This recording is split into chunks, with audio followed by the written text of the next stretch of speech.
ओम तत्पुरुषाय विद्महे महादेवाय धीमहि तन्नो रुद्रः प्रचोदयात्। धवलेश्वराय नमो नमः। दीपं यदि परं ब्रह्म दीपं यदि जनार्दनः दीपहरत मे पाप पूजा दीप नमस्तुते। धवलेश्वर महाप्रभु संसार सुखी रखंतु। आज शुभ शनिवार रे समस्त श्रद्धालु भक्त मानकर मनस्कामना पूर्ण करंतु। समस्त श्रद्धालु भक्त मान को आशीर्वाद करंतु। कर्म क्षेत्र उन्नति करंतु। ग्रह रिष्ट खंडन करंतु। महाप्रभु धवलेश्वराय नमो नमः। महाप्रभु धवलेश्वराय नमो नमः।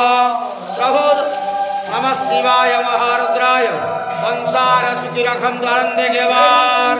हरि बोलो। आज शुभ शनिवार रे समस्त श्रद्धालु भक्त मान को आशीर्वाद करंतु आनंदे गेवार। हरि बोलो। बाबा धवलेश्वर।